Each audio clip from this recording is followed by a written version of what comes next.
Starting.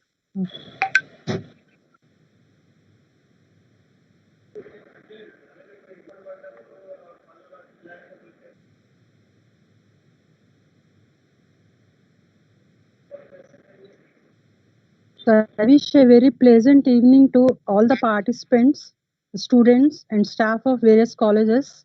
So Viper VISHNU Institute of Pharmaceutical Education and Research is one of the distinguished colleges in both the states of Telangana and AP.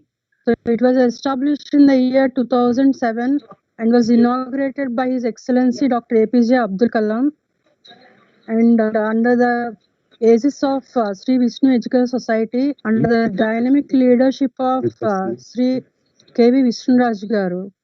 The management and the principal of the college has foresight for the upliftment of the students. So this webinar, today's webinar, Masters Abroad, do's and don'ts. So we wish this this webinar will be a platform for the students who wish to stay and study in the abroad. So, myself, Dr. Lakshmi, HOD, Department of Pharmacognosy, would like to introduce our dynamic principal, Dr. A. Ramesh Garu, who was with this society till 2 decades. In this society, he has inspired and motivated to all the students for their upliftment. So I wish Ramesh sir to speak few words. Over to you, sir. Thank you, Lakshmi Garu. I think good morning to the guests. It's a great pleasure for us to have our right guidance for our students, and I think it's really wonderful to have one from US and other one from Canada. So, he and Sutish, both of you, thank you so much for spending your valuable time despite your schedule. And I think I strongly believe this is what I'm expecting from the rest of my alumni to contribute for our student strength. And I think one thing is very important in the college, that you should be able to choose your right friends. And I think that is the strength of any institution. And you are proving it, that this is the loyalty you are giving us back. And I think this will really nourish our students for their plans to settle like you abroad. And I think I request all the students, and I urge all of you, that these experiences helps us to know something beyond the curriculum, which none of our teachers can give you. We may give you a simple holistic approach about abroad studies, but I think the guests here today will really embark the knowledge which is really in need of the hour, and the areas where you need to concentrate for your outcome. And I'm really thankful to you once again, Sutish and Subbu, right, for your valuable time. And I think with this few remarks, I think everything which you will learn today will be useful for your future. Please understand. And I once again thank Dr. Lakshmi, Dr. Ramanjanelu, and all the rest of the staff.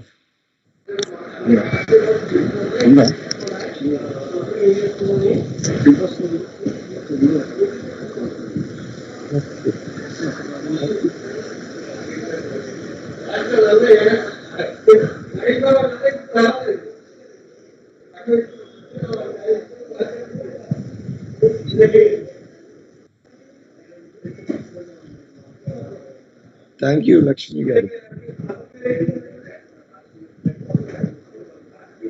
I think your voice is on mute. Thank you, sir. So this webinar has a planned session. So first, Sritish from Canada will speak. After that, Subbu from US, he will speak. Then 10 to 15 minutes questioning session, followed by vote of thanks. So now I request Dr. Ramanjanelu to introduce the first guest, Sritish.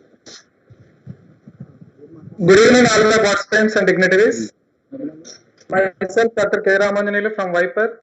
So it's my privilege and feeling so happy and proud to introduce my own student, our alumni, Mr. J. Sritish, as a guest speaker of the today's session. So he completed his B Pharmacy from Viper. Then he did his course in International Business Management from St. Lawrence College, Canada.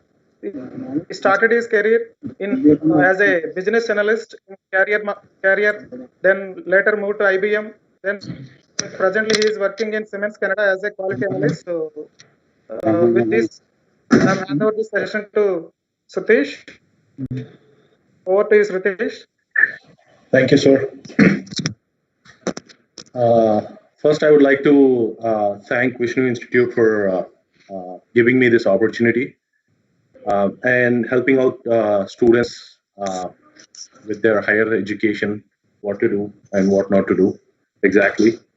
Um, and here in this webinar, I'll be more specific about Canada because I've been in Canada for 7 years, so I'm not sure about other countries how it works, but I can be more specific for choosing how to do your own research, how to do how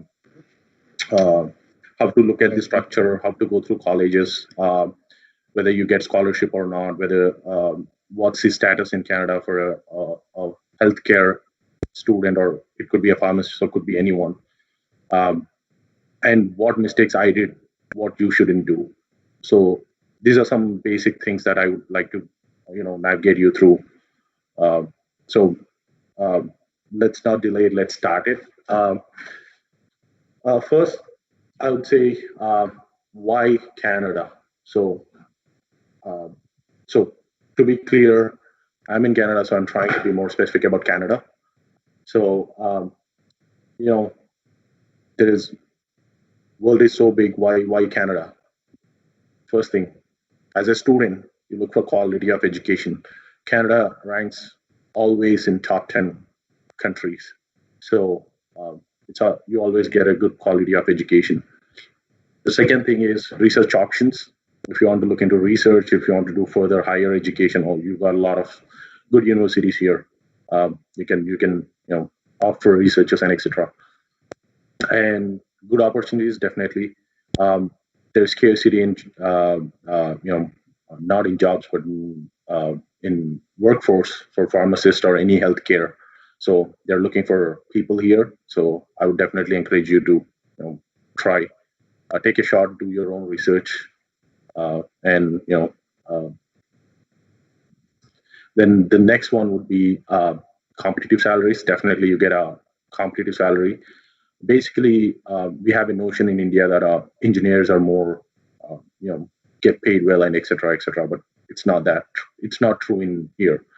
Uh, you get any healthcare worker, any healthcare pharmacist, being a nurse, being a doctor, anything, you get paid well here. Pretty good and competitive salaries compared to engineers or any software engineers or any construction engineers or any engineers. And your health is more important than anything, so you get paid well. And yes, definitely you'll have cultural diversity, cultural shock. You got a lot of people from different countries. You can try their food. You can talk to them. You can know each other, their culture, their language, and etc. etc. You get to explore here a lot. Um, Standard of living, definitely your standard of living will go high. Will be different. Will be something different. And other benefits apart from studies that you want to, apart from that, what are the regular benefits that you get if you want to settle here, or maybe if you want to go ahead, live here for a couple of years at least. You get so definitely it's a safe environment, safe and healthy environment. Oh, Canadians are called friendly people. For example, if you go anywhere and within India, if you see some Canadian, they would thank you a lot. Basically, Canadians are very, very friendly. And the other thing is free Medicare. Yes, you get free Medicare here. The only drawback I would say is like you have to wait, but definitely it's free. If you once it's not free for students, but yeah, once you settle here, like if you get your PR card, or maybe if you get citizen, it's free, or you don't need to get PR, but still if you're in work permit and if you're working, you're still eligible for free Medicare. So yeah, all your medical things are taken care by the government. Access to US, yes, I'm almost 100 kilometers away from US border, so I always travel to US. I've been to New York, Portland, Maine. I've been to Philadelphia, and I've been to Washington D.C., etc., etc. So, so it's always you always have access to US. In future, if you still want to study or pursue your further career in US, if you get a citizenship from here, you're still it will be a lot easier for you to get into US. That's another option that if you want to pursue. But still, you got a quality of education here, so you can stay here. You get a competitive salary. You can still stay here, which is a good thing. But in between, I would like to add the only problem is climate. So which is the most negative point. Government benefits, there are a lot of government benefits, etc., etc. Canadian passport is one of the strongest. You can go direct. You can you get stamps, and you can directly go into different countries on arrival visa. So let's go into the colleges, universities, and etc. So Canada has one of the topmost universities in the world. As said, quality of education is important. So let's see the universities and their rankings. University of Toronto, which is the first major university in Canada, and yeah, according to 2020, it ranks depending on different researchers and their studies, their ranks and here. So University of Toronto, University of British Columbia, McGill University, there are a lot of universities. Apart from these, there are a lot of universities that still provide quality education. Currently, I'm living in New Brunswick, and we have a University of New Brunswick here, which is pretty good university, which is not in top list, but still, which is a good college that you can pursue your career.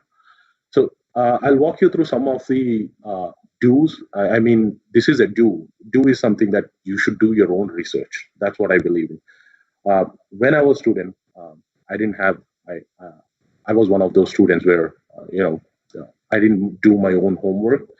This is the best platform, webinar at least, that you can start your own research. And I would say that you should start your research before at least a year or a year and a half before you get graduated. So this is I'll walk you through some of the universities' original links how to do your research. So let's go one by one. Let's walk you through this. So this is just one of the links that says what universities and top universities that you have within Canada. So those links are provided in the PPT. You should get the access after this video. You'll be able to access this PPT. So just we'll take an example of University of Toronto, how to learn and how to do your research. So these are some small links that I gave, but you can do a lot of research apart from this. Let's go to the program. For example, what program you have to choose. This is University of Toronto. So these are programs. So you have a lot of forestry, information law. Just navigate to that website and you'll have a lot of programs there. What program you want to do. So you have pharmacy here. So let's get to the pharmacy here, for example. So you got every kind of most of the courses that you want to choose, you want to pursue in future, and everything has its own set of rules that you should follow to enroll into that particular college. The next link would be for the pharmacy. What's the best?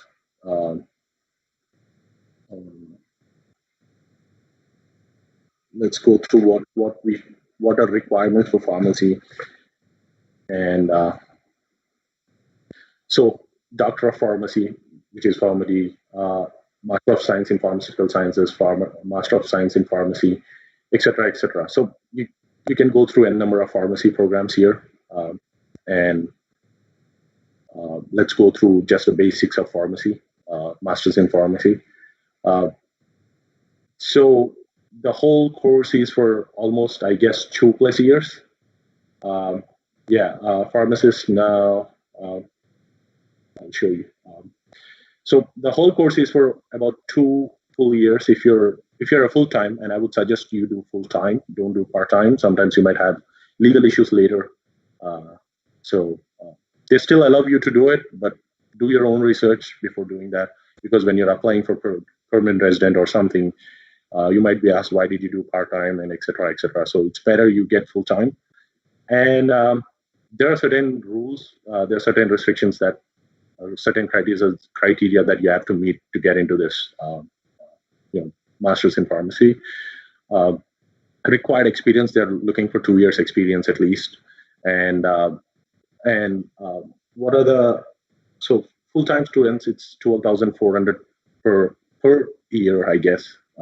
They haven't mentioned it anything clear here, but domestic students, it's 12,400, but international, it's 54,310.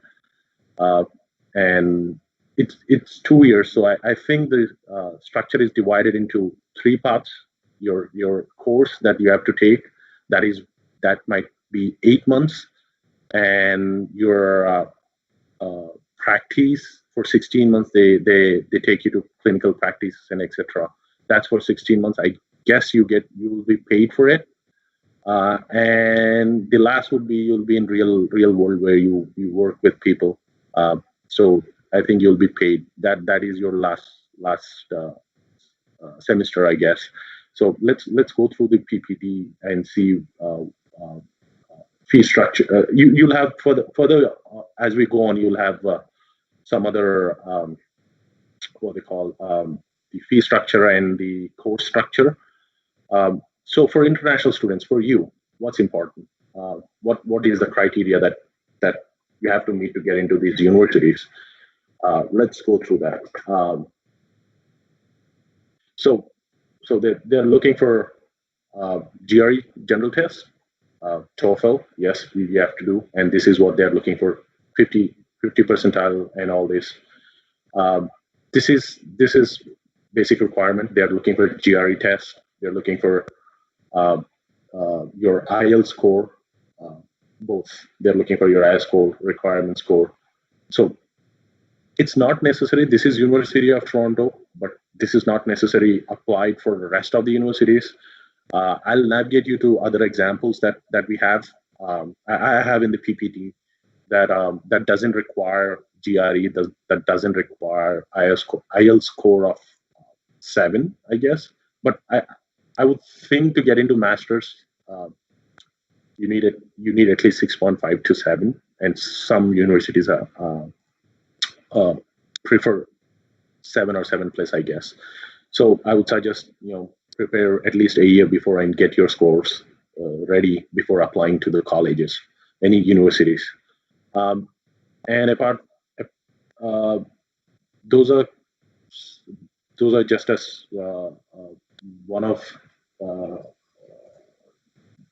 the requirements, I guess, and there should be other criteria that you should be. I think further there are a couple of more examples. I'll help you to understand what are the other requirements? Fee structure. For example, let's go to Dalhousie, which is located in Nova Scotia. I'll just navigate you how to understand the fee structure of each university. Each university, you can go onto their portal. You can just see the fee structure this way. So you're not a Canadian citizen. You're not a permanent resident. So you're an international student. Click next type of study that you want to. Professional program. You can suggest your brothers or anyone your known persons to do undergrad as well, which costs a bit more, but quality of education is really good. You can still suggest them. Definitely suggest them for undergrads. Let's go to just choose grad. Select, for example, you're looking for pharmacy. Let's do pharmacy. Any pharmacy related program. Pharmaceutical sciences. Let's take it. Next, you want to do full time? Yes. Don't try to do part times. You might have problems later. But yeah, it's your choice end of the day. I'm planning to stay off campus. You can get on campus as well, which is a little expensive, but you'll get the cultural shock and everything. You'll meet a lot of people on campus. You don't need a meal plan because you're staying off the campus. But even though if you're staying off the campus, you can get a meal plan. I would say I don't want to take meal plan. So this is what your course would be. This is what your tuition fee would be. So this is how you do your own research. You understand what's your breakdown, what's your how much you can afford, how much you can do this, how far you can go for the fees. So universities are expensive, pretty expensive, but end of the day, quality of education, and you get pretty well. You get paid pretty well after you're done with your course. I would definitely encourage getting into the universities. And apart from this, fee structure. Yeah, the core structure that I was talking about. Just I will give a glance of it.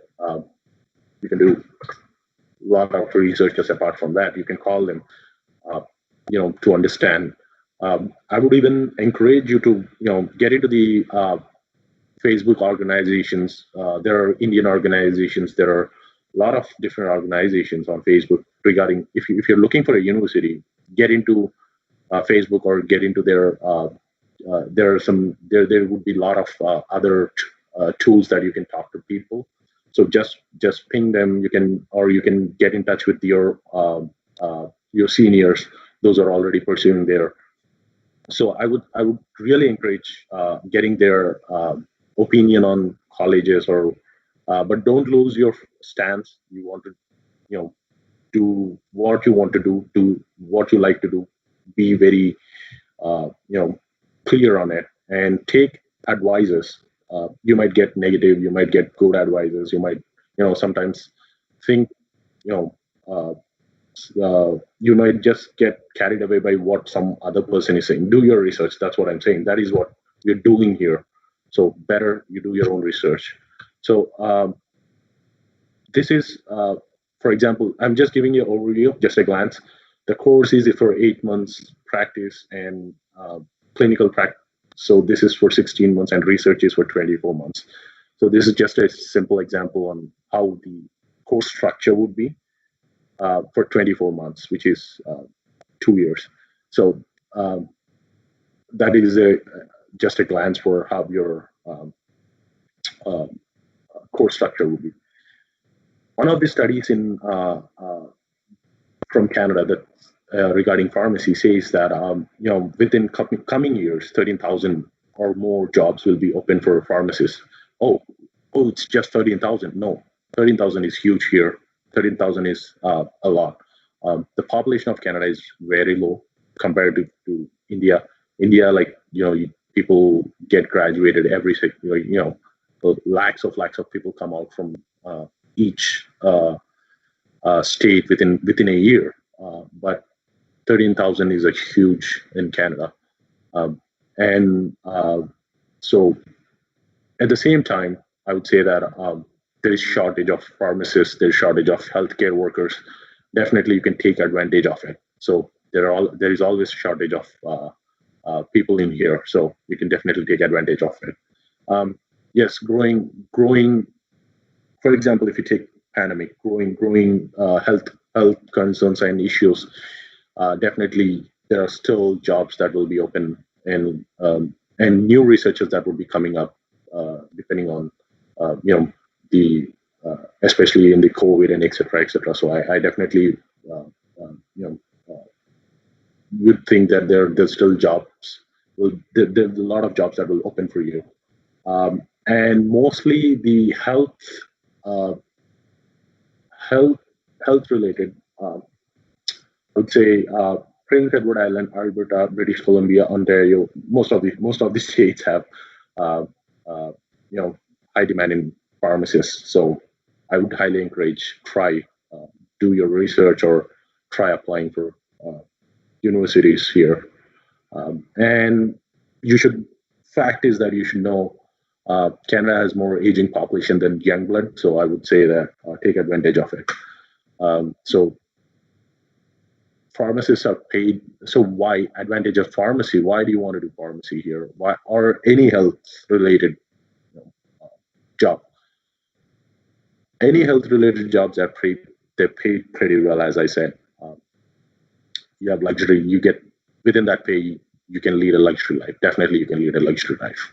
Um, and pharmacy related career around world. You can universities. Your definitely um, your certificate that you get from your graduate certificate that you get from is accepted most of the countries. I think it's accepted in India if you get back. Um, and Yeah, as said, increase in disease, you definitely have research options. We are going through pandemic situation, which is one example that you need more research to do for further, good of humanity. And the course is not. I wouldn't say it's not expensive. It is expensive for us, but the people, those who are within Canada, it's manageable. It's okay for them, but those who are international students, it's expensive. But I would say that will pay off definitely. Um, yeah, definitely career is challenging. It's not that easy as said. One PPT doesn't define everything. You have to go through a lot of lot of struggle. You have to do your own work. You have to get paid for your groceries, for your living, and at the same time you have to study. You get time for all of these. At the same time, you won't have time to study. So it's challenging, and definitely you have to uh, work hard for getting that status that you want to. Uh, Canada has well developed research facilities. Yes, they do have, and all the universities are pretty well established, and they have a lot of research going on. So yeah, which is good. Uh, Opportunities after masters. What are the jobs that I can get into? Maybe for a pharmacist once you're done with. So these are some of the examples, and there are a lot of others which I don't even know. Some of my friends are doing pharmacovigilance, I guess. So I don't even know.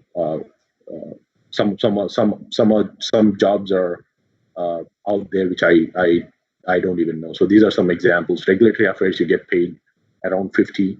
Uh, 50 is a normal, which is okay. That if you're getting paid 50 is like you're leading a good life.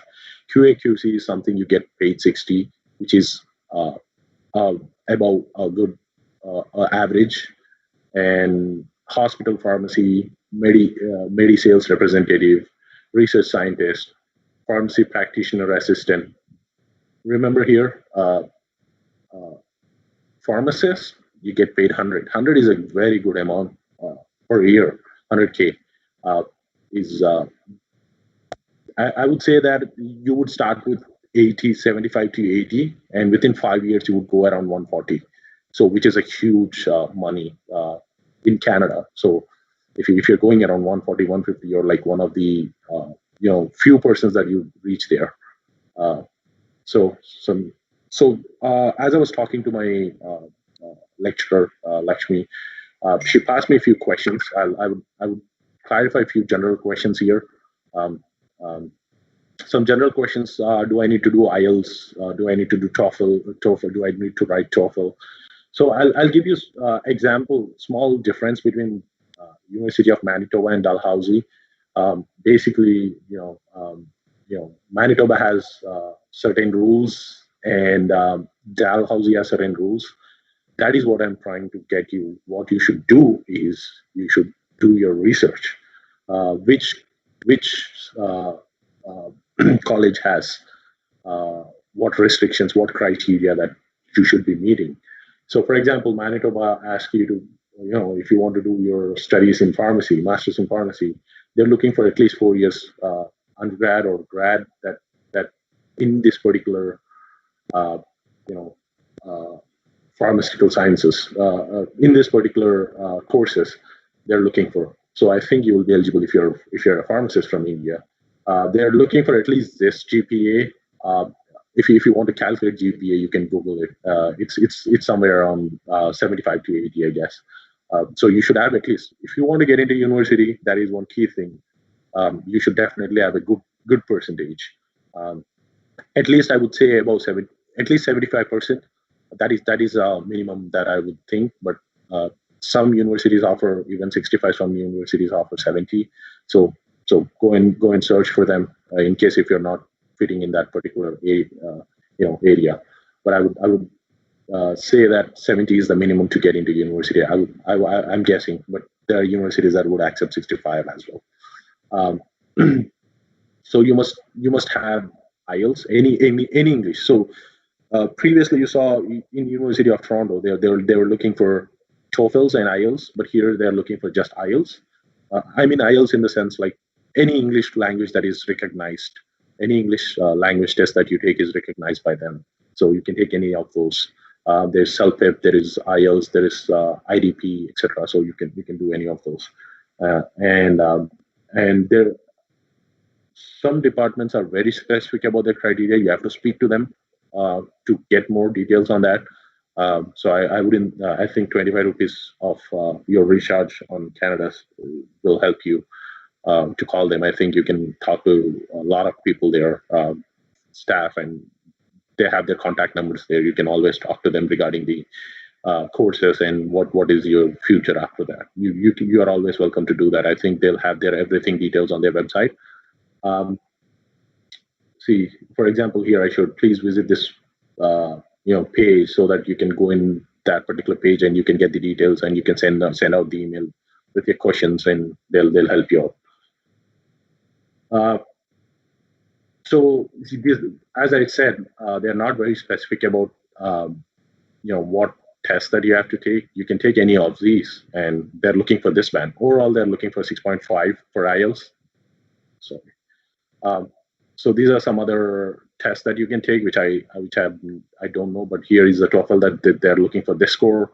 So these are some examples that you can, for that particular Manitoba University. And for the Dalhousie, and so they have little different, but overall it's same. They're looking for 4 years course. At the same time, they're looking for 3.0 GPA, degree granted from university recognized. And any course that you take, for example, here, pharmaceutical sciences, they're looking for somewhere around 3.3 GPA in specific if they're looking for some courses. If you want to get into pharmaceutical sciences, they're looking at least 3.3 GPA. Pharmacology, at least 3.7. So you should keep an eye on these things. So what your percentage equals to which GPA, you have to do that.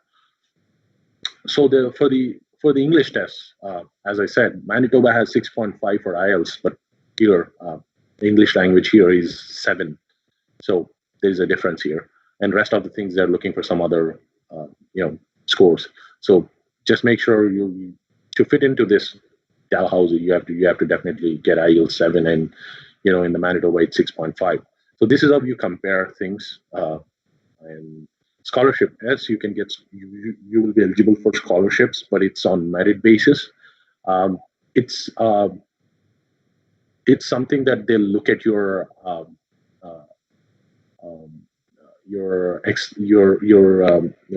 your score, your speaking skills, your behavior, etc. Everything has its own play in this getting the scholarships. So I'll show you an example of Dalhousie, how they.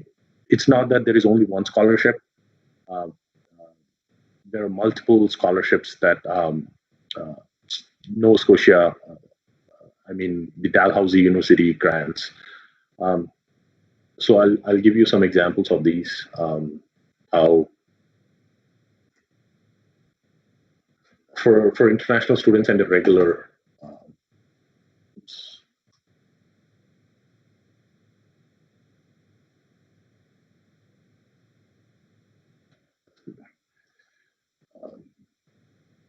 Let's go here. So eligibility criteria, see here for that particular. So this is just an example of one scholarship. There are multiple scholarships that are awarded.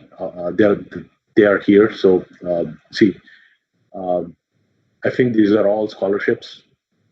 Each one has its own particular, rules and how to get those scholarships.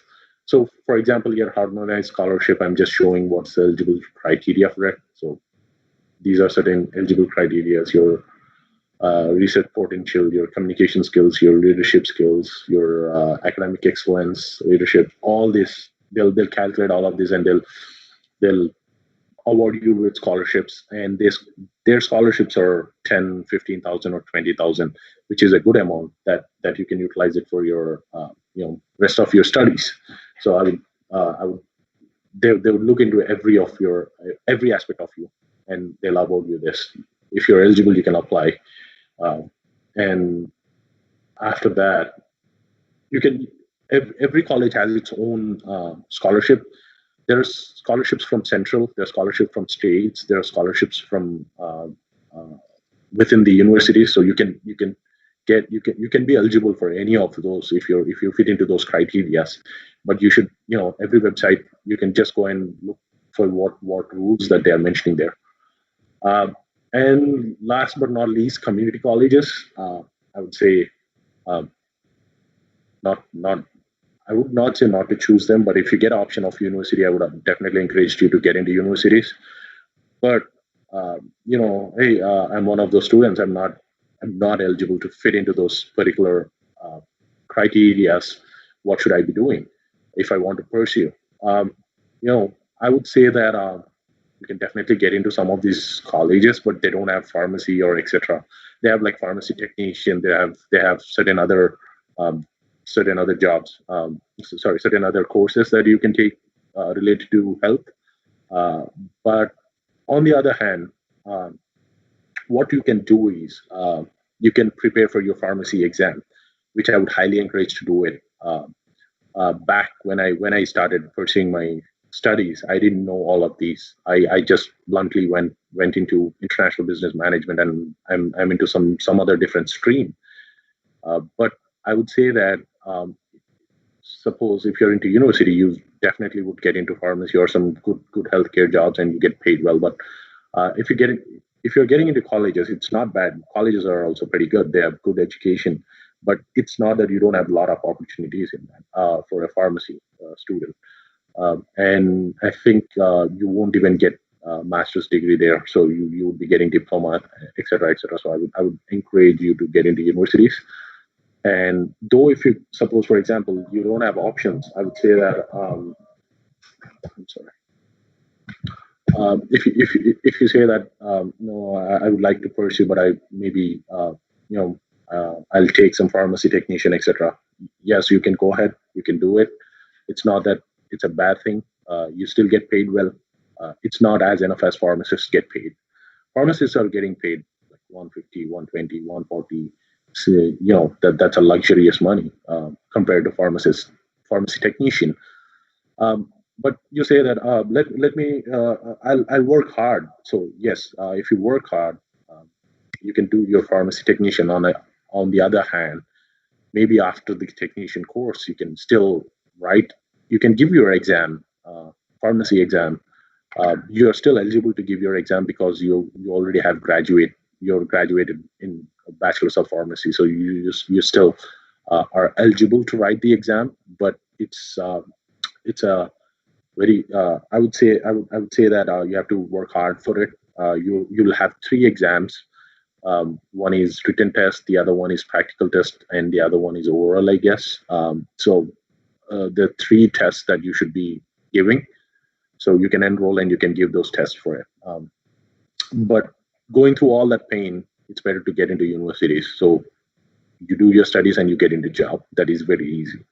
Though I know it's a little expensive, but you get paid well after that, which wouldn't affect what you paid for your studies, which would show, you can get over those things. You can pay your loans, etc. Which is not a big deal if you get out of those universities with a proper pharmacy, proper degree. There's a summation of those links in. I was just going through my research and I found this link where it tries to concise the whole of this PPT into one. It has all the details of what university, how much percentage, what you can do, what's the IELTS score. So you can just go through this link, which will be easier for to just get a small understanding of it. And for the don'ts, for the do's, I said I'll do your own research. I'll give you my example. Uh, I, I didn't know that pharmacy. I can give a pharmacy exam. I didn't do my research, though Vishnu Institute provided all the digital library that they had. I never did my research, which is a drawback that I at that point of time when I was a student. I would say do your research. Do understand what college you want to get into, what position you want to get into, what tests you have to take, what.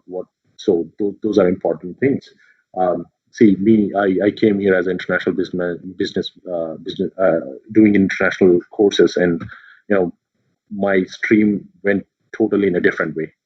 But I would highly encourage to get into pharmacy, and you get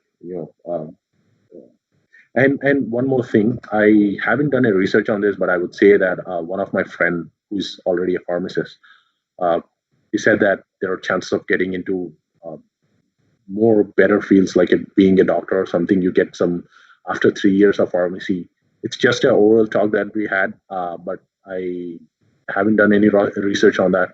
But probably from what I had a conversation with him, he told that within after 3 years or 4 years, you are eligible to get into you might get a scholarship depending on what, I don't know if you get if you have to do that research, but you can still get into a some good doctor positions if you're willing to. They'll I think you can study those. You'll be eligible to study those courses.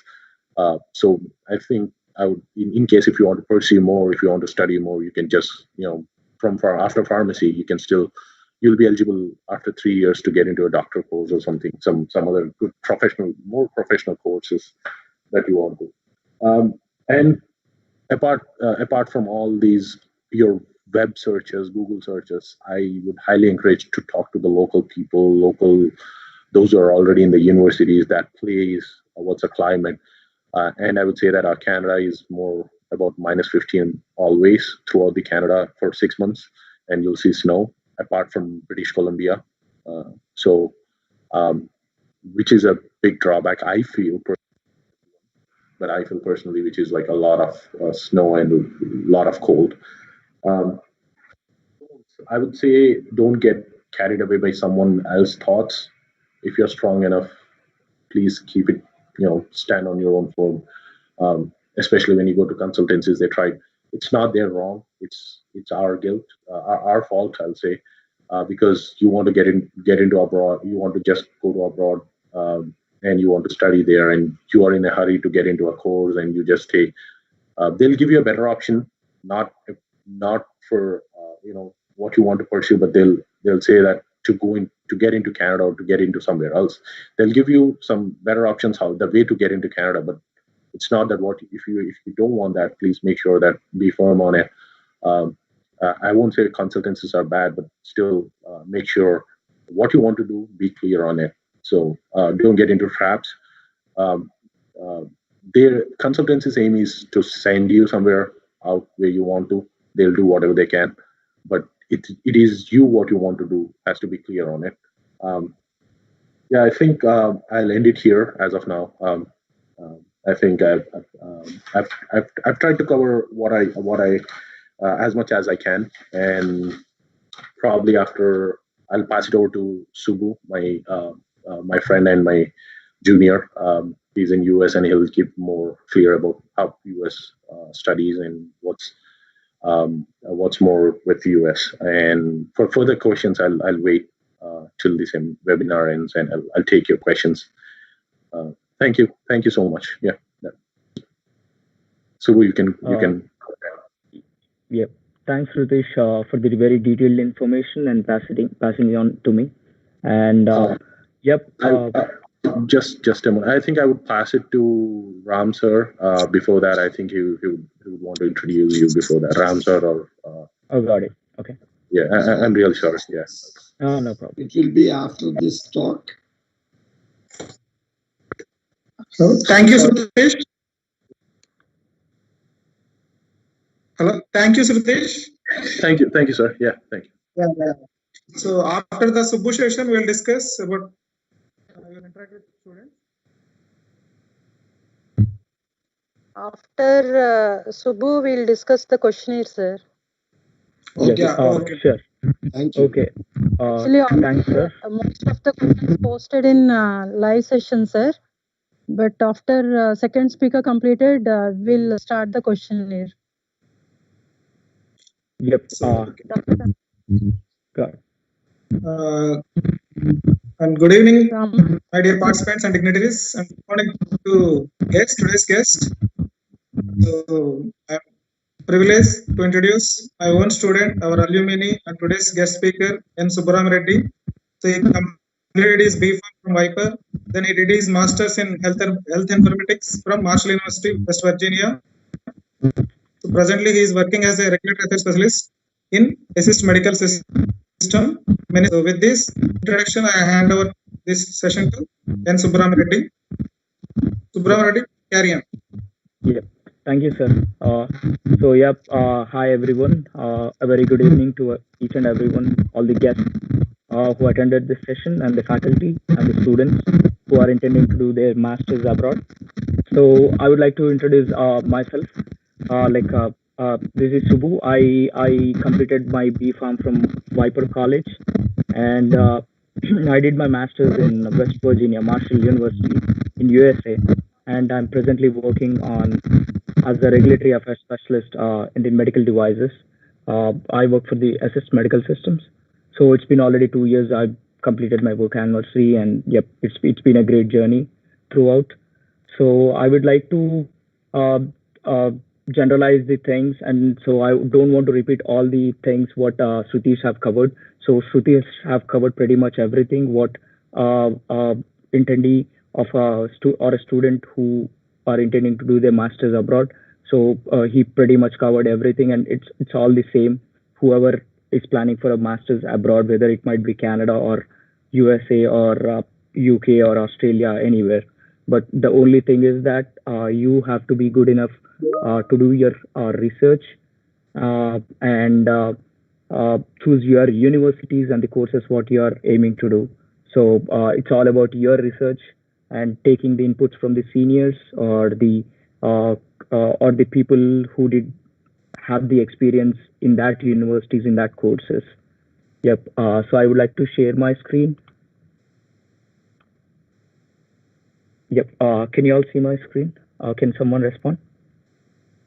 Yes, Subbu, I can see yours. Yeah. Yep. Can see yours. Thanks. Yep.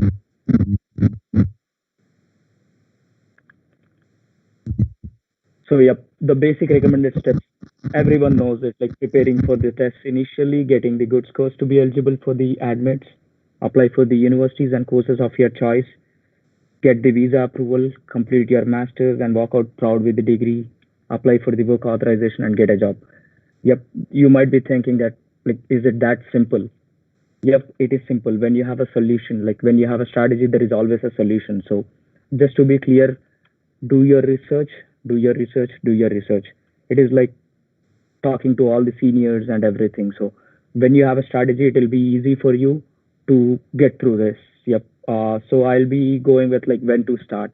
So everyone will be having doubts like when is a good time to start for preparing a master's or preparing for these tests or anything like that. So it is never too late to start anything. It might be very too late, but it's never too late to start anything. So just go with your time frame and just feel free to start whenever you like to. But I would suggest like pre-planning it uh, in the third year or maybe 3-1 or 3-2. That would be a good time for you to start preparing for your tests and taking the tests and getting the scores and apply that time frame of like 1 semester or 2 semesters would give you a great time frame to complete all the things in a step-by-step procedure manner, and you won't be late in your plans. So like what to start with, like you might be having, where can I start? So of course doing your research on the universities uh, and uh, uh, and the courses that you want to opt, like choosing what universities are offering what courses. There are a number of universities, numerous, like hundreds of universities offering different courses. And just keep in mind that not all the universities will be offering all the courses. So there are specific courses offered by specific universities, which they top in that course levels and all. So just choose your university and choose your courses wisely. And so you might be having like, what all the tests do I need to like take? So just go with the IELTS and TOEFL, which is common language proficiency test for the USA universities, and GRE is an optional for the candidates who might be in the healthcare or life sciences. So not all the universities mandate the GRE coaching and all, like GRE scores and all.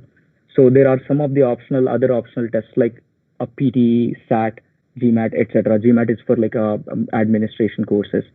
So I've already mentioned a link here where you can find the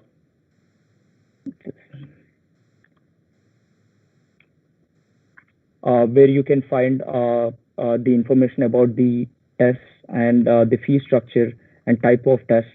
So what sort of tests give you a wave to the what how many universities or something like that. So you can just uh, try to do research on this website or other just do your research. That would be very helpful for you to learn yourself. Yep. So we already know, like after the test, we have to apply for the universities, and so what to start with. Like already, Shrutish have shown you like what can be done uh, prior to applying the universities. What research have to be done, and where can we find that information? Like by digging the information into the website of the university. Each and every information is specifically and very clearly mentioned in there. If you do have any questions, there will be the contact numbers and email IDs of the like admissions department and everything.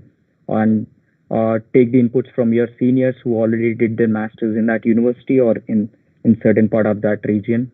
And also, if you do have any questions, there are like a lot of plenty of Facebook groups where you can post your questions, uh, where people tend to reply with their answers. Like that will be a very help for you to.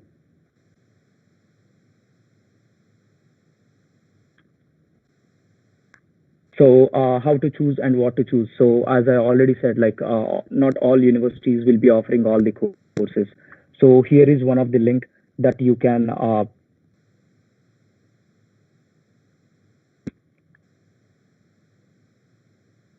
here is one of the links that you can use to search for like what sort of university offers what course and what is the fee structure and everything.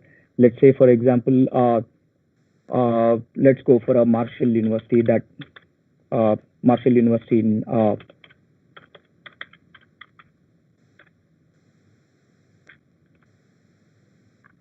the West Virginia. So I did my master's from there. So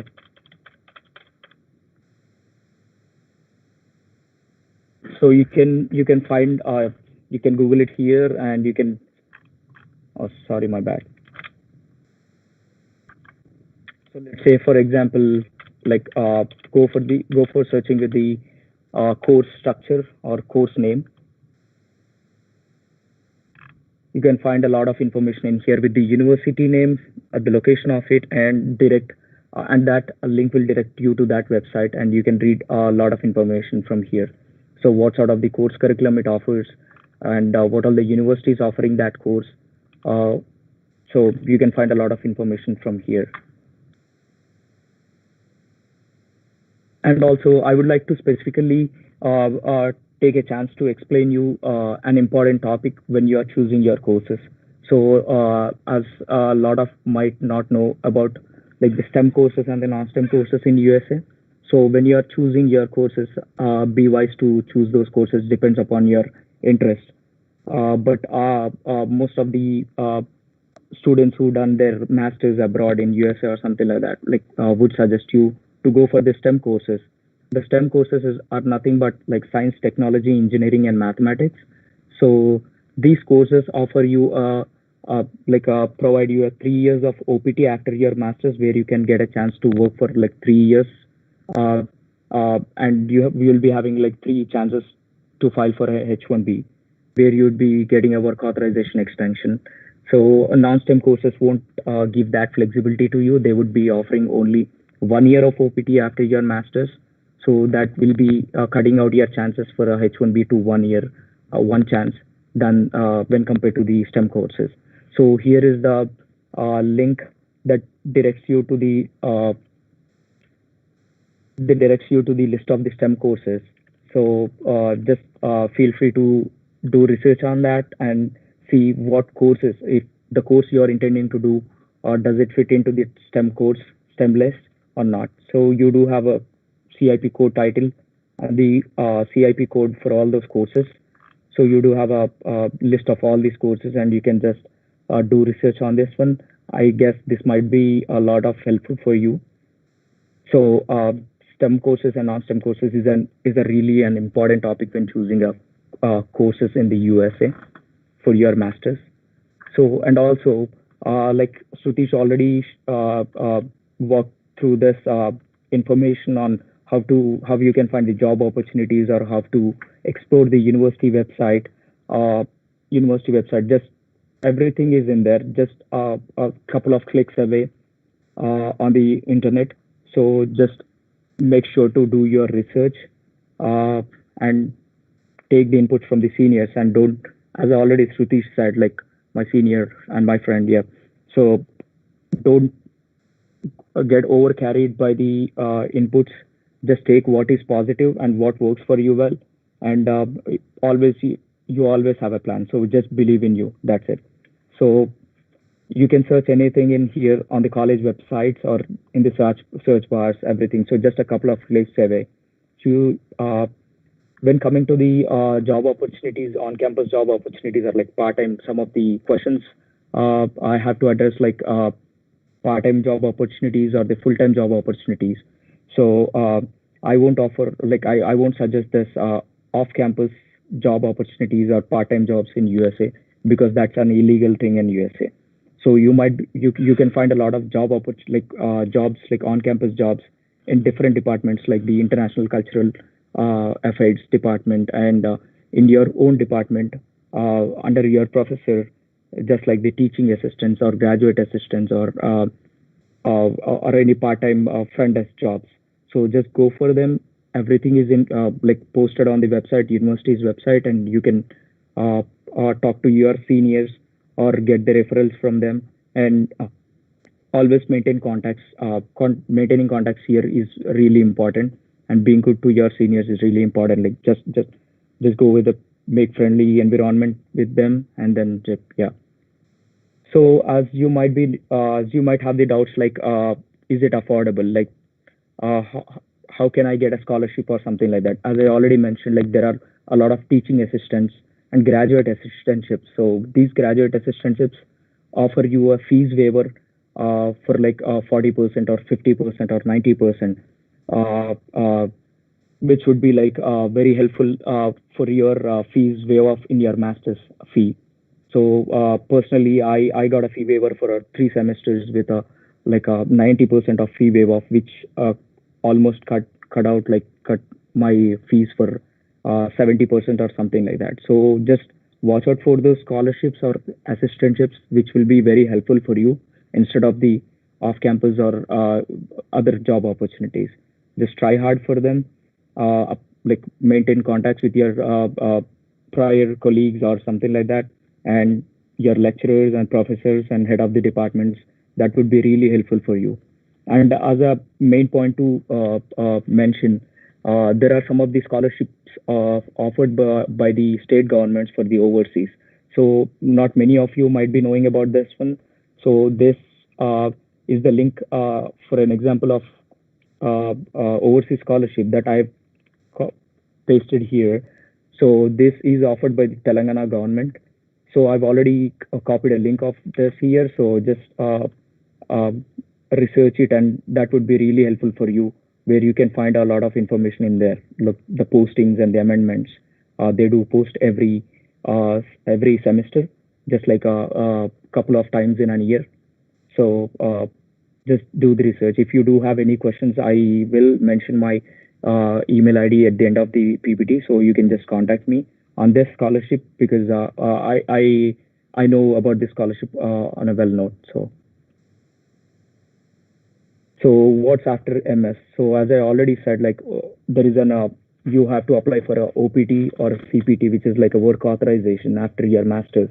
So be wise to choose your course, whether it's a STEM course or the non-STEM course. Just do your research on that one. And yep. So yep, with this, I would like to end this presentation. And if you do have any questions or anything like that, you can just email me anytime or contact any of the Facebook groups to the universities' Facebook pages. So that might be really helpful. If you do post a question, they do answer. Yes. Yep. Thank you, sir. And I would like to pass on to Ram sir. I would like to share something here. So this is one example. I would say that me and my friend Subbu, we collaborated here, and we're trying to let you know something.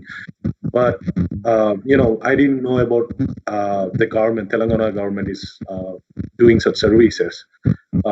Talking to people, if you're trying to get into some stream and talking about it, talking to different people, you come to know a lot of things.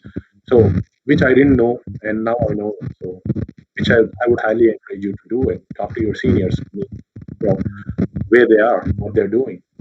Don't get into traps what they say. Just make sure that few people say that, oh, this is bad, that is bad, or few people say that this is good, that is good. But do your research, then answer the question and question them. You get some of the other points that you can work on those points, and you can make it. You can build your things accordingly. So thank you, Subbu, for pointing out certain things. And other thing that I would say is that in Canada, within if you do that through 2 years course, you get 3 years of work permit. Within 3 years of work permit, you can do whatever job you want to. But to get a PR, it's better, get into your own course, job into your own course. But if you get into a different jobs, you can still be eligible for getting a permanent residence. And for the part-time jobs, I would say you're legally entitled to do 20 hours of work a week. Per week, you're allowed to do 20 hours legally anywhere you want to. They get paid. That helps you to get your bills paid. So I wouldn't encourage doing any other jobs. There are situations of deportations and etc. I would say that they allowed you to do 20 hours. Take advantage of it. Yeah, thank you. That's I just wanted to make a note of those things. Over to the VISHNU Institute. Thank you. Thank you, Srutish. Thank you, Subbu. So, sir, now some questions are asked in the live session. So, Subramanian sir, please ask the questions, read out the questions. First, ask the questions from Canada, about Canada, then US. Yes, sir. So, Thank you. Thank you. Yeah.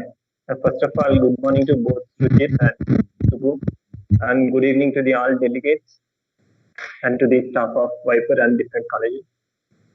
This session seems like very interesting for the students as well as very informative because we got so many questions in the live session.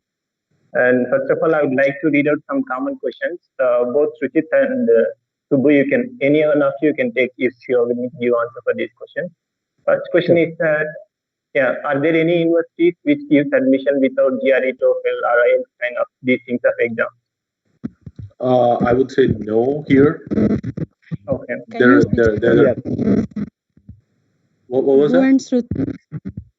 Switch on your videos. Yeah.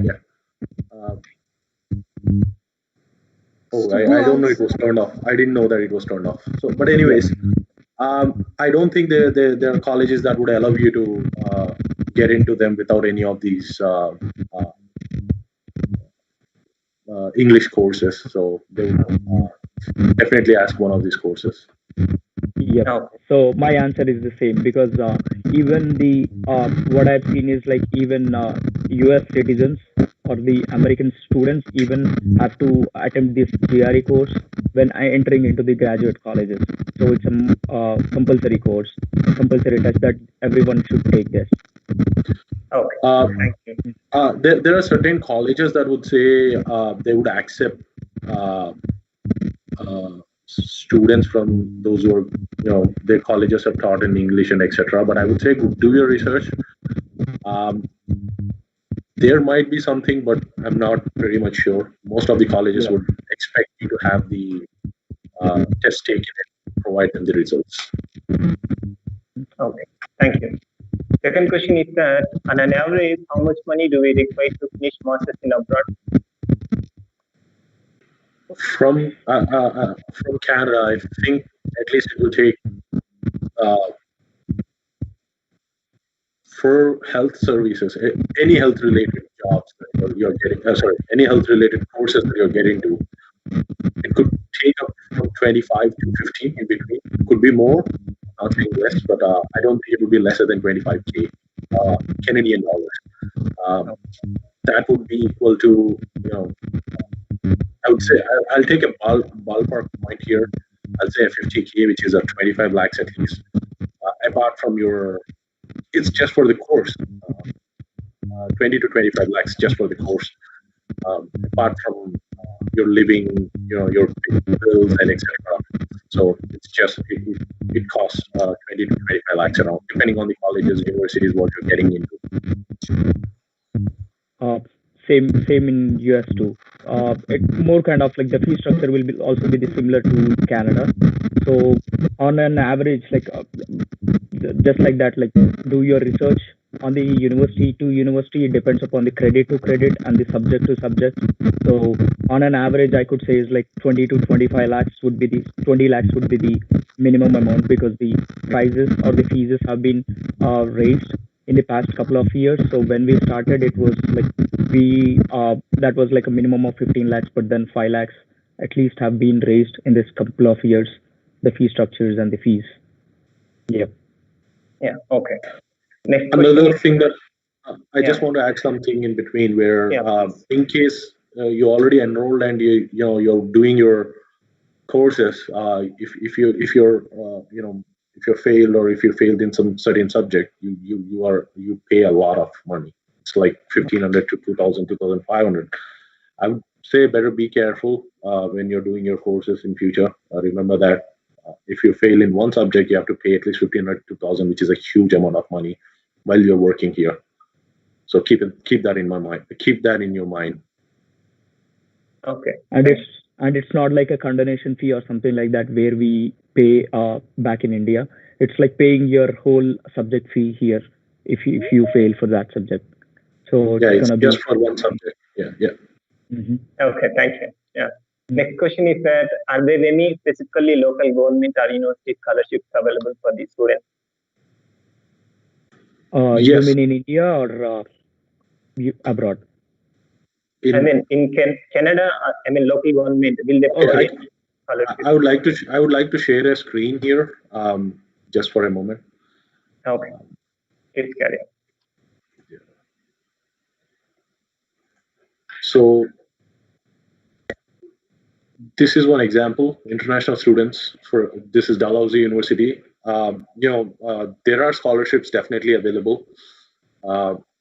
Because I haven't gone through any scholarship, or I didn't get any scholarship, but I would encourage to just go into the university. This is one example. International students, you get awards. Definitely, there there are multiple scholarships. It's not that per university there's only one scholarship, one kind of thing. There are multiple people will be offering multiple scholarships, so you can be eligible for one of those. So I would highly encourage getting into the university website and know your criteria if you're eligible for it. See here, for example, Richard and Meldam Murray, they're almost awarding 88 to 22. What's the eligible criteria? You have to go through the eligible criteria for it. So I don't think you would get straight away scholarship while coming from India, but after coming from India, you might be eligible depending on your academics and depending on your skill sets and depending on your behavior, depending on your research. Yes, you might be eligible. So I would say that I would encourage to get in touch with the university people for more scholarship and details. Not everything is provided here. I would say I would highly encourage you to get in touch with the university professors or maybe the students to get more, to be more aware and details of scholarships. Okay, is it same with the US group? Yes. So I would also like to share my screen and show some of this. Like I've already copied this link of on-campus job opportunities in the PPT that I'm going to share after this presentation. So you do find a lot of job postings on the university website itself. Just a couple of clicks away, as I already said. So graduate assistantship. So they'll be posting these job positions on the like website of the university, where you can find the eligibility criteria and the details about that assistantships or something like that. And these assistantships are really lifesavers for us, because they do waive off like 40% fees or 80% fees for that semester. That's going to be costing like 5 lakhs or 6 lakhs or 7 lakhs waiving off for the whole semester. So that's going to be really advantageous.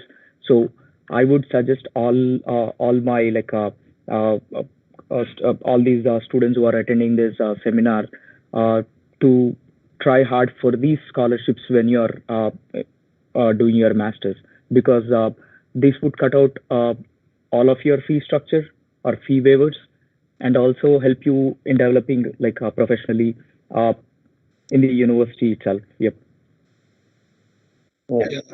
I would like to invite our principal sir to ask a question. Yeah, I think after going through, may I know what is the difference between graduate assistantship and teaching assistantship? So that might be depends upon that department. So they might be like the teaching assistant might be like teaching the students or helping the professor in conducting the tests, or maybe correcting the examination papers, something like that, or organizing the online classes or seminars for the professor.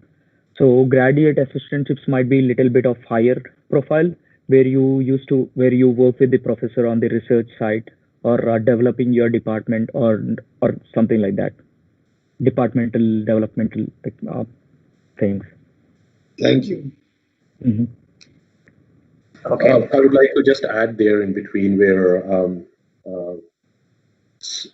in certain points where in Canada you're eligible to take breaks in between, in case there are mandatory breaks where you can go out and work full-fledgedly, get paid for your tuition fees.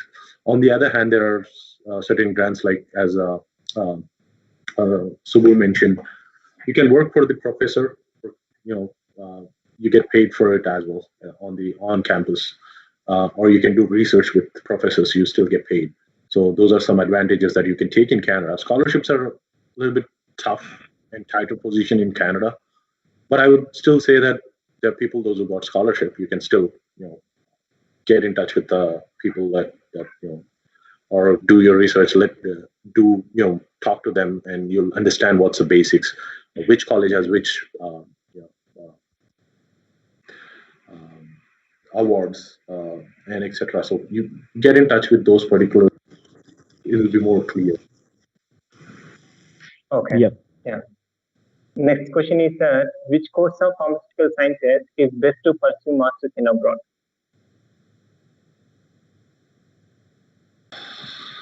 I am not very particular about courses because I'm not in the field. I would say there are every course that you take in Canada is good. You get paid well. Any course, but make sure you're in health field. Definitely, I would say that do pharmacists. It's that is what we are coming. Our background is from where we are coming. Um, I would definitely say get into pharmacy. You get paid well. Um, Anything higher than pharmacy is always good. Research and etc.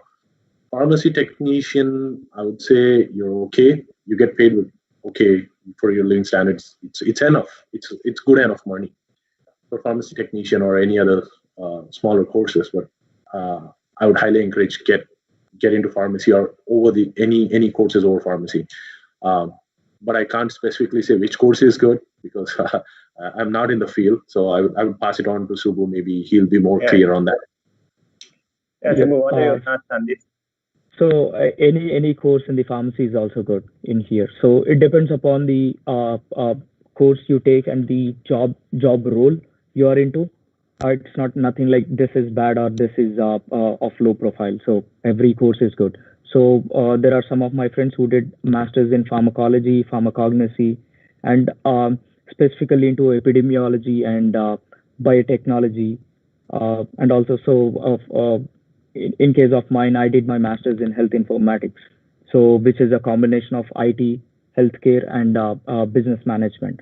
So it's a lot of students are tending towards this course recently because it does have a lot of scope after your master's, where you have to be relatively capable of getting your OPT approval when comparing it with your master's. So yep, a lot of courses. And there is this regulatory affairs course which wasn't famous before, but it's been very hot. It's been very hot in the job market these days. Yeah. Okay. Thank you. Next one is that is it okay to take suggestions from consultancy? If it is, please suggest the names of few best consultants. I would say there are a lot of hundreds of consultancies. I don't think we'll be ending of consultancies. Look at your. I would say look at your seniors. What did they do? Whom they went through. You got like thousands of consultancies. We can't pinpoint which are good, which are bad. But I would say that check with your seniors. See, it's not always consultancy. You have to go to consultancy. You can do your own work. I would say, at one point of time, I was also one of those stupid students where I go to consultancies. But now I would say that it's that time teaches you everything. Time helps you to fish. You learn the fishing and everything. I would say that. I think. Sorry to interrupt. I just want to share to our students. We have one colleague called GRE Raju at Kokatpalli who worked with us. I think when I started my career as assistant professor at Bhimavaram, he's a principal for Polytechnic College. Earlier, he worked with us, and he is one of the best consultant. And if you say Vishnu, you will be getting a little better advantage because he is still on our rolls as an working advisor to our board. And I think if someone is opting from India, I think I know many people who got advantage of him. So I request our students to note this. GRE Raju at Alluri Complex at Kokatpalli Housing Kukatpalli Housing Board, please. Thank you. Mm-hmm. Thank you, sir. Yep. So Yeah, as already Shruti, yep. Go on, Shruti. I'll just continue with that. I would say that it's arranging of a couple of papers, but it's it looks like a couple of papers, but you go through a lot of things. I learned this.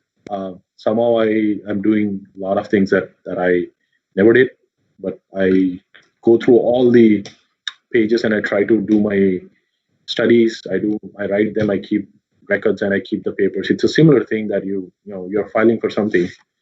You just go through.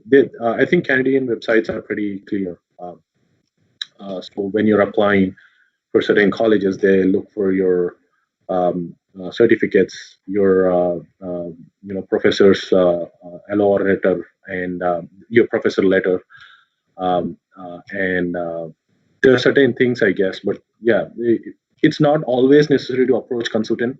You can do your own work if you're capable of. Uh, if not, you can always prefer consultancy. They're not expensive to Mm-hmm. take advantage of. You can take advantage of consultancy always, but if you do your own work, you'll know what is what, which I didn't know when I was doing it. So, which is the worst thing that I would say. Better know what you're doing. Yeah, that's great. Yep. And also a point to add, just like we've been saying it previously, don't get overcarried by these suggestions of anyone. Either it might be a consultancy or your senior or your peers or anyone. Just have your knowledge on that one, do your research on that one.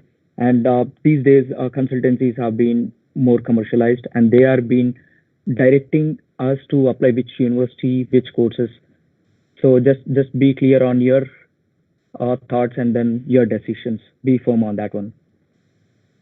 Yeah, I would like to invite Mr. Rajshekar sir, HOD of Pharmacology Department, to ask a question.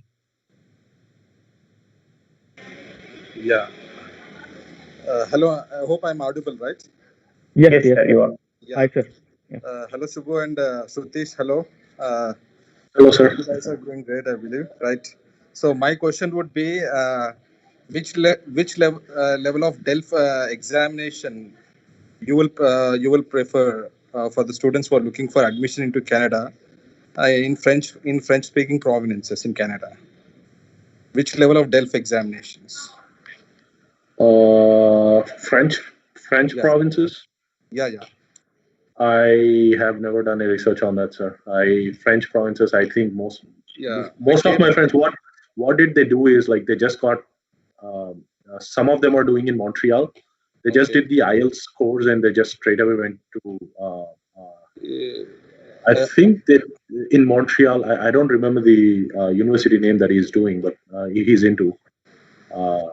But yeah, I don't know which French course would be better. Let you guys hope you guys correct me. French is one of the official language for Canada, and I came to know that if the students who are looking admission into Canada, at least if they have the basic background of French, so they can look into the admissions into the university where exactly they can get the department what they're looking into, because there will be less competition when compared to the Indian people who are looking into English speaking provinces. There will be a lot of competition for part-time jobs as well as admissions to getting. If you, I would suggest just out of the curiosity, I will suggest the students who are going to Canada. I'll ask them to go for preliminary knowledge on French, and if they look into French reaching prominence, maybe they can have a wonderful opportunity, I believe. I would like to thank Rashika sir for pointing out this. That is definitely a valid question and valid thing to point at this point of time to point out. Yes, French is an official language in Canada. If you know French, you have more advantage over any of the students in here. Exactly. There are jobs that prefer dual language. So especially in Montreal, which is a big city, Montreal, Quebec. These are French provinces. The province that I'm living is also a bilingual language where you can use French or English. Moncton, there's another city. within New Brunswick. So you definitely would have advantage over any of the local student, even local student, if you know French. So Yeah. I always I would also encourage you to get into French classes along with English classes, so that you get some score. At least you speak. You would be you would get better opportunities even in uh, uh, positions, higher positions. If there is a vacancy, they would be looking for someone who is speaking French. They might not get jobs. Even for example, I do a lot of I apply for posts. When I do, there are jobs those are vacant for ages that they don't get filled because there are no bilingual speaking people, enough bilingual speaking people to keep it clear. So if you know the French, if you know French, you can take advantage of those higher positions as well. So I would highly encourage to learn French as well at the same time along with English. Yeah, I mean writing tests along with French. So it's better to have both in written. You have you can prove that you have proficiency in that particular French language at the same time English language. So yeah, thank you for pointing out that, sir. Yeah. Yeah. Thank you, sir. Let me thank you for guys being. We are proud of you being your alumni, right? Thank you. Go ahead, please. Thank you, Subbu. Yeah. Thank you, sir. Yeah. Yeah. Thank you, sir. Next question is, this is very interesting for me also. Low ranked university set abroad versus IIT or NIPER Hyderabad. Which one is best to pursue masters? What was that? Low ranked university set abroad versus IIT or NIPER India. Which one is best to carry out masters? Oh, definitely IIT. Anything higher education within India. Within India. IIT. I don't know what was the high-ranking colleges that you were mentioning. NIPER. NIPER, yeah. IIT or NIPER. Yep. See, if you're thirsty of knowledge, I would say any if you want to quench your thirst, definitely I would encourage you to get into a bigger a NIPER or any of those. You definitely would get exposed to a lot of knowledge. Your question is based on what I would think is like you you know you're trying. I don't think any of NIPER or any of those are uh, they don't provide quality of education. No, they don't have that notion of that lower knowledge here would be equal to the higher knowledge there. No, it end of the day it depends on you what you do. So if you study, if you try to take advantage of what the programs that they have in India as well, you definitely would gain knowledge on most of the part, whatever your course that you're taking. But don't have that notion that the NIPER or any other big universities has lesser quality of education. Don't have that notion. Yeah, definitely they do have quality of education there. Okay. Subbu, do you have any thoughts on this? No, absolutely what Srutish said. Yeah. Thank you. Next question, especially for Srutish. After finishing masters in Canada, do we need to clear PEBC exam to work in pharmacy department? I don't think so. If you're doing pharmacy course, I don't think you need to, because while end of the exam, I think you'll be. I'm not clear on that. I might get back to you on that later, but I think it's not required. But if you're an international student that you haven't done that course, if you're into some other course in the like pharmacy technician, or if you're doing some other course, I definitely would say that yes, you have to write the PEBC exam. You have to take that exam. And as I mentioned earlier, you would be going through 3 phases of exam. So yeah, if you're a pharmacy technician, or if you're some other course, and if you want to get into pharmacy, yes, you have to take PABC. But I'm not sure if you're into the pharmacy course itself, the masters. I think you should do a research, or you can just email me later. I'll try to find it out for you. Okay, thank you.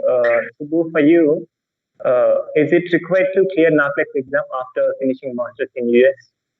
No, it depends upon the course you are taking. So recently, we don't have an opportunity to take the NAPLEX exam with the B Pharmacist degree, because it should be like a post-baccalaureate graduate plus undergraduate degree, which is like at least a 5 years of course in order to take eligible for that NAPLEX exam. Okay, thank you. And next one is that which area of research in pharmaceutical sciences has the more scope in abroad? It's like a hypothetical question, because every field have that scope, and every field is doing that good. So pharmacology, pharmacognosy, biotechnology, genomics, and everything. Like, and to be precise, like these courses, they don't be generalized to biopharmacognosy, pharmacology like that. So there will be specifically epidemiology and departments in that pharmacology courses when coming to the graduate studies. I would say which courses depends on you, what you like to do. Choose what you like to do. Go ahead and do it. There's nothing lesser or nothing more compared to other course here. So whatever you get paid is getting paid almost close to the other person that your counterpart in different field. So unless you are in someone who are life saving or someone who are into like a research field, or you are the scientist. So rest of them are almost paid in the same bracket. And what you want to do is more important than which course is better. Most of them, if you're end of the day, if you're looking for pay, it's almost in the same bracket. So keep that in mind. What you want to do, you can go ahead and do it. Yeah. Okay. Next one is that what are the skills or profiles should an Indian have to get postdoc in abroad? What's again? What are the skills and profile? Yeah. Okay. Postdoc. Okay. I haven't done research till there, but one thing I know, you would definitely get a lot of scholarships if you're doing that. You'd be encouraged a lot. Your pay will be like crazy if you're doing those higher level courses. If you're going to research and etc. As I already mentioned, you're in a research phase where you're past a lot of people, so you get crazy amount of pay, and whatever the studies that you're going ahead, you get a lot of scholarships, grants that especially if you're from a local person, you get encouraged a lot. I know there are a lot of professors here after their they do their PhDs, and after PhDs they become professors within the same universities or maybe some other universities. They are respected a lot, and most of the for example, I'm in a city of Fredericton where you have population of 2 lakhs or 2.5 lakhs around, and most of them, as a professor, professor is recognized by at least 70 or 60% of the whole city. So yeah, definitely if you're doing research and getting into somewhere into this particular post, you get paid well, you are recognized, and you get grants, and yeah, there are a lot of things, a lot of advantages that Okay. So to take this question, so there is one of my friends who did his like masters in chemistry. So after your masters, there are like 2 types of masters in chemistry, like thesis and non-thesis. So he is intending to do postdoc after his masters. So he took this thesis where he have to do a research and complete a research paper and a research project in order to get that thesis degree, which will be helpful for the postdoc. So just like doing a research on something, and also therein goes like for the postdoc eligibility, again the GRE comes into the scope, and also your GPA in your masters and your bachelors, and the number of thesis papers or research papers you have done. So these are all the skills that you need to develop, and also the eligibility criteria that you need to crack. And also it depends upon the university and the professor who is offering you that postdoc opportunity with a scholarship or a stipend. So it has to be within that university department funds where he can offer you a postdoc degree or an opportunity to get a degree with a stipend or the scholarship. Yeah. Okay. the last two to still there are plenty of questions are coming, but we'll finish with 3 or 4 more questions. So next one is, what is the fate of students who have done their masters in India? Do they have any job opportunities in abroad, or what is the best thing for them? It's like, so to take this question, you mean who have done their masters in India and then doing job in India and they want to come for a job opportunity in USA. So that's going to be a hard task, because when you see this similar kind of situations where IT professionals come on the L1 visa or L1 visa or L2 visa, where their company sponsors them a job here within their branch or the sister company over here, and they do sponsor the H1. That's going to be a little bit lengthy process and a hard task, but there are some possibilities. Yes. Okay. What are your thoughts, Satish?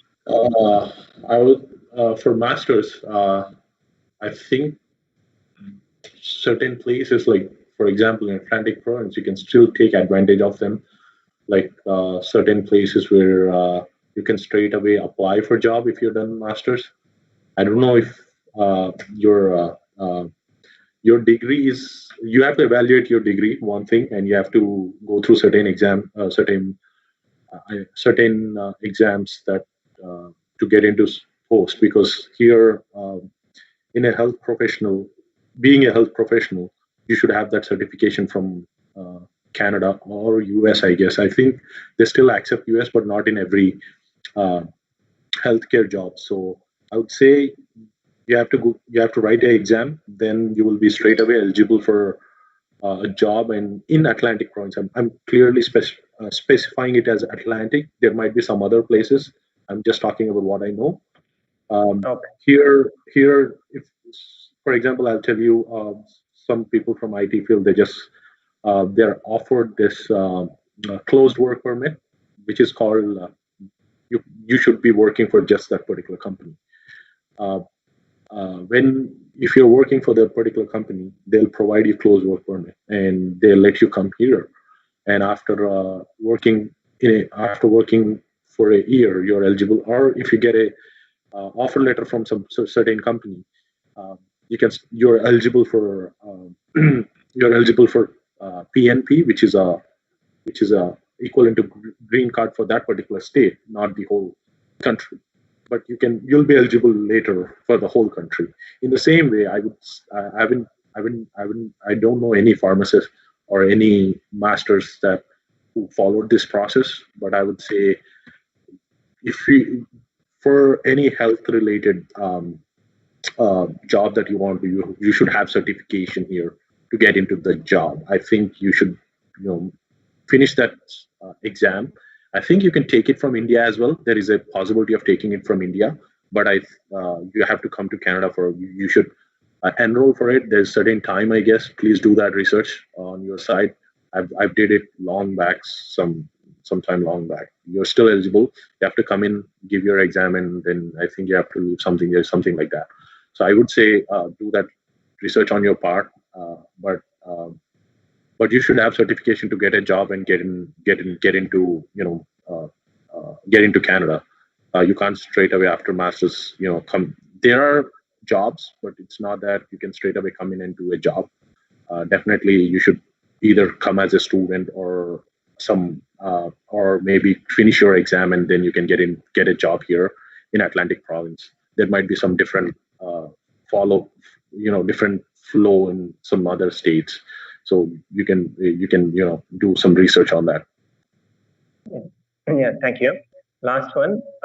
In general, if you want to pursue masters in abroad, we need to clear either GRE or TOEFL or IELTS, right? Is it same with PhD and postdoc? Yes. Yes, I guess. Yeah. Any course that you want to get into here, you definitely need them. The first thing is, the first barrier will be the language proficiency. So you have to take this IELTS or GRE or TOEFL or GMAT or PTE at any cost to get that eligibility criteria filled. Okay. Yeah. Thank you so much, both of you. One request from audience is that almost all of them here joined. They're asking for your PPT. please share those PPTs so that Sure. it will be very helpful for them. Sure. Sure. Do I need to pass it in this meeting, or do I need to give it to someone? Yeah, personally we'll approach you so that we will take it. Okay. Thank you Got so much, Yeah. Satish, for your valuable time. And I think you have made me learn new things, although I'm not a student, but definitely this is a fruitful session. And once again, I thank you. And I wish that this meetings definitely will help to strengthen our students. And I think as an alumni, it is the greatest responsibility. Thank you, Anna, for taking this forward. Thank you. Over to you, Lakshmi.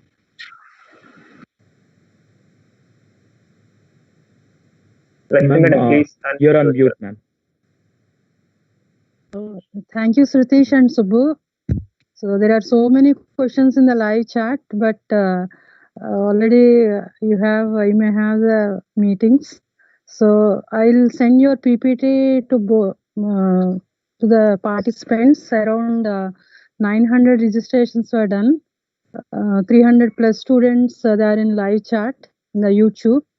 So I'll send to all the participants, 900 participants. If there is any changes, once you made the changes and again you send to me, that the same I'll forward them. So maybe you may get many doubts regarding that. They may they may mail to you. Thank you, Sritish and Subbu. So now I'll request Santosha madam. Ma'am. Santosha madam. Yes, ma'am. I'm online. Say vote of thanks, madam. Thank you. Okay. Good evening, everyone. Good evening, Subbu. Good evening, Sritish. Good evening. It's my immense pleasure to be asked to propose vote of thanks for the webinar on Masters Abroad. On behalf of Viper, I, Dr. Santosha, would like to thank speakers of today's webinar. Firstly, I would like to thank Mr. Sritish Rao for sharing with us some of the finest practices to study abroad, such as selection of university, GRE score, IELTS score, fee structure, scholarship, and also throwing light by sharing some of the important links to the students. Thank you. I extend my generous thanks to another speaker, Mr. Subbaram Reddy, for guiding participants with his inputs on eligibility tests, application procedure, and also throwing light on job opportunities in USA. And overall, I would like to thank both of you for letting the students know what to do and what not to do while doing masters in abroad. And I extend my thankfulness to Dr. Ramesh Principal for giving us this opportunity to organize a webinar for the aspiring youngsters so that they'll come to know what are the important things necessary, key points necessary to study abroad. And I also extend my thankfulness to our HOD, Dr. Lakshmi ma'am, for sharing her efforts, putting her efforts in organizing this event. And at the last, not least, I would like to thank all the participants and students along with our Viper team for encouraging and participating and making this event a huge success. Thank you. Thank you. Thank you. Thank you.